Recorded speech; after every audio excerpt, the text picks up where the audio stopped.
దాచినంత చీకటి, నక్షత్రాల్ని ఏ దుష్ట శక్తులో చిదిమేసినంత చీకటి.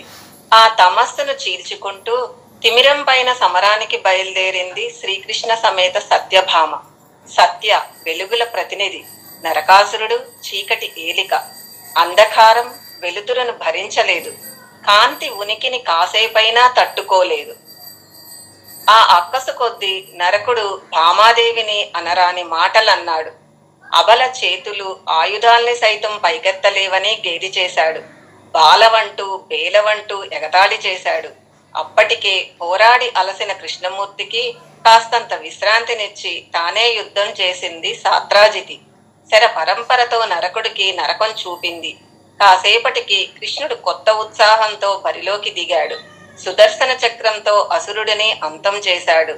ఆ శుభవార్త తెలియగానే దీపం కుర్యాత్ దీపం కుర్యాత్, దీపాలు వెలిగించండి దీపాలు వెలిగించండి అని ముల్లోకాలకు పిలుపునిచ్చారు దేవతలు. నరకుడి భయంతో చీకటి కొంపల్లో తలదాల్చుకున్న సామాన్య జనం ఆ మాట వినిపించగానే ఆనందంగా దీపాలు వెలిగించారు. ఇది భాగవత దీపావళి. రాముడొస్తున్నాడు, సీతారాములొస్తున్నారు. 14 ఏళ్ల తర్వాత కోసల దేశానికి చీకటి రోజులు తొలగిపోయాయి. ఎటు చూసినా ఆనందం తాండవిస్తోంది. విజయదశమి నాడు లంకలో రావణ సంహారం పూర్తయిపోయింది. వెంటనే విభీషణుడి పట్టాభిషేకము జరిగిపోయింది. తిరుగు ప్రయాణానికి ఏర్పాట్లు మొదలైపోయాయి. ఆ తీపి కబురు అయోధ్యకు అందింది. సీతారాముల రాక కోసం జనం 1000 కళ్లతో ఎదురు చూస్తున్నారు. ముంగిట్లో ముగ్గులు వేశారు, ద్వారాలకు తోరణాలు కట్టారు, వీధుల్ని అందంగా అలంకరించారు. అంతలోనే ఆకాశంలో మెరుపు చుక్కల్ని దాటుకుంటూ మబ్బుల్ని చీల్చుకుంటూ పుష్పక విమానం రాచవీధిలో దిగింది. ఆ సందడికి పౌరులంతా పరుగు పరుగున వచ్చారు. మా రామయ్య మానవజాతికి దారిదీపం అంటూ ఆనంద బాష్పాలు రాల్చారు. మా సీతమ్మను చిదిమి దీపం పెట్టుకోవచ్చు అని మురిసిపోయారు. అమావాస్య నాడు సంపూర్ణ చంద్రోదయం జరిగినట్టు గడప గడపలో వీధి వీధిలో రాజ్యమంతటా దీపాలంకరణే. ఇది రామాయణ దీపావళి. ఉద్దాలకుడు మహారుత్విక్కుడు విశ్వజిత్ అనే యాగాన్ని తలపెట్టాడు. సూర్యాస్తమయంలోపు యజ్ఞకర్త తన సకల సంపదల్ని సజ్జనులకు దానం చేయాలన్నది నియమం. ఆ క్రతువును ఆసక్తిగా గమనిస్తున్న పసివాడైన నచికేతుడు తండ్రి దగ్గరికి వెళ్ళి, నాన్న, నేను మీ సంపదనేగా, నన్నెవరికి దానం చేస్తారు అని అమాయకంగా అడిగాడు. పని ఒత్తిడిలో ఉన్న ఉద్దాలకుడు, నిన్ను యముడికి ఇచ్చేశాను, వెళ్ళిపో అంటూ కసురుకున్నాడు. ఆ మాట నిజమేనని భావించాడు నచికేతుడు. నేరుగా యమలోకానికి బయలుదేరాడు. ఆ సమయానికి సమవర్తి దైవకార్యం మీద ఎక్కడికో వెళ్ళాడు. నా యజమాని అనుమతి లేనిదే పచ్చి మంచినీళ్లు కూడా ముట్టుకోను అంటూ ఆ బాలుడు భీష్మించుకుని కూర్చున్నాడు. 3 రోజులు పస్తులున్నాడు. అంతలోనే యమధర్మరాజు తిరిగొచ్చాడు. ఇంటికి వచ్చిన అతిథిని అలా ఉపవాసం ఉంచడం మహాపరాధమని భావించాడు. ప్రాయశ్చిత్తంగా ఏవైనా 3 వరాలు కోరుకోమని నచికేతుడికి సూచించాడు. ఆ పసివాడు విజ్ఞతతో ఆలోచించి 1వ వరంగా తన తండ్రికి ముక్తిని ప్రసాదించమని అడిగాడు. 2వ వరంగా స్వర్గలోక ప్రవేశానికి అర్హతనిచ్చే అగ్ని కార్యం గురించి చెప్పమని ప్రార్థించాడు. 2 కోరికలకు బేషరతుగా ఆమోదం తెలిపాడు యముడు. 3వ వరంగా తనకు బ్రహ్మజ్ఞానాన్ని అందించమని వేడుకున్నాడు నచికేతుడు. అది అత్యంత గుహ్యమైన విషయమని ఇతరులకు చెప్పడం కుదరదని తిరస్కరించాడు యమరాజు. అయినా నచికేతుడు వదిలిపెట్టలేదు. మొత్తానికి ఆ బాలుడి జిజ్ఞాసను గ్రహించి బ్రహ్మజ్ఞానాన్ని అనుగ్రహించాడు. ఆధ్యాత్మిక సంపత్తితో జ్ఞానజ్యోతిలా తిరిగొస్తున్న నచికేతునికి భూలోకం వరుస దీపాలతో స్వాగతం పలికింది. ఇది ఉపనిషత్ దీపావళి. దీపం ఆకారంలో ఓంకారం, వర్ణంలో స్వర్ణం, కాంతిలో దివ్య తేజం. అందులోనే జీవాత్మను పరమాత్మను దర్శించుకుంటాడు మనిషి. త్వమగ్ని యజ్ఞానాం హోత విశ్వేషాం హితః దేవేర్మానుషే జనే. ఓ జ్యోతిస్వరూపమైన పరమాత్మ, నువ్వు కర్మఫలదాతవు, సర్వహితుడవు, సుప్రసిద్ధుడవు అంటూ ఈశ్వరుడని దీపమూర్తిగా కీర్తించింది వేదం.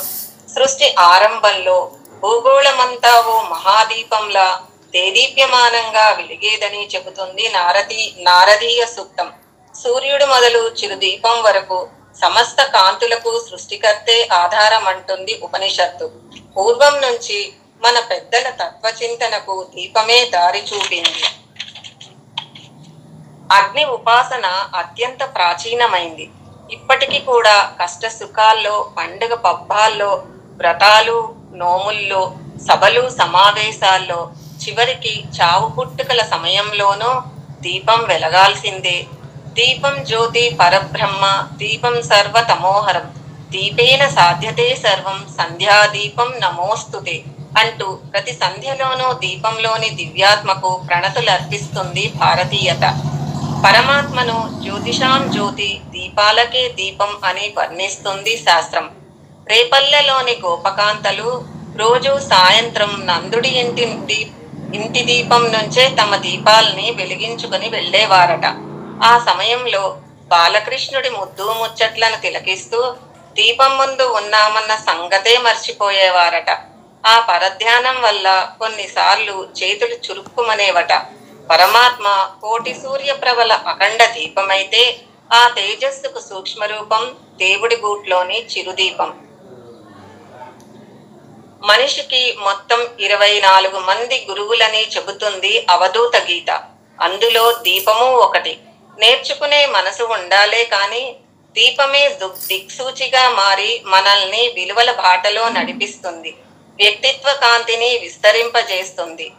దీపంతో మానవుడికి ఒక పోలిక ఉంది. జీవాత్మ దీపస్వరూపమని అంటారు. మనిషితో దీపానికి చాలా పోలికలు ఉన్నాయి. మానవ శరీరంలానే దీపము పంచభూతాత్మకమే. మట్టి ప్రమిద భూతత్వానికి, తైలం జలతత్వానికి, తెల్లని వత్తి ఆకాశతత్వానికి, దీపాన్ని స్థిరంగా నిలబెట్టే గాలి వాయుతత్వానికి, భగభగమండే జ్యోతి అగ్నితత్వానికి ప్రతీకలు. దీపం దానంతట అదే వెలగదు, ఎవరో ఒకరు వెలిగించాలి. అంటే బలమైన ప్రయత్నం అవసరం. కాబట్టే దీప ప్రజ్వలనను ఇచ్ఛా జ్ఞాన క్రియాశక్తుల సమాహారమని చెబుతారు. దీపం వెలిగించాలనే ఆలోచన ఇచ్ఛాశక్తి, ఎలా వెలిగించాలనే తెలివిడి జ్ఞానశక్తి, ఆ నైపుణ్యాన్ని ఆచరణలో పెట్టడం క్రియాశక్తి. బయటి చీకటిని తొలగించుకోవడానికైనా, లోపలి చీకటిని వదిలించుకోవడానికైనా, లక్ష్య సాధనలో అవరోధాల చీకటిని అధిగమించడానికైనా ఇదొక్కటే మార్గం.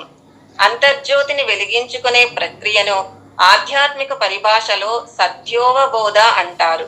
బృహదారణ్యకోపనిషత్తులో జనక మహారాజుకు యాజ్ఞవల్కునికి మధ్య జరిగే ఓ సంభాషణలో ఆ ప్రస్తావన వస్తుంది. మనిషికి వెలుగునిచ్చేది సూర్యుడు, సూర్యుడు లేనప్పుడు చంద్రుడు, చంద్రుడు లేనప్పుడు దీపం, దీపం కూడా లేనప్పుడు ఆత్మదీపం. కాలం గడిచే కొద్దీ దీపంలోని వత్తి కాలిపోయినట్టు మనిషిలోని నేను అనే భ్రమ బూడిదైపోవాలి. క్రమంగా తరిగిపోయే చమురులా నాది అనే స్వార్థం అడుగంటాలి. ఒక్కసారి ఆత్మదీపాన్ని వెలిగించుకుంటే నిత్య కాంతులు ప్రసరిస్తూనే ఉంటాయి.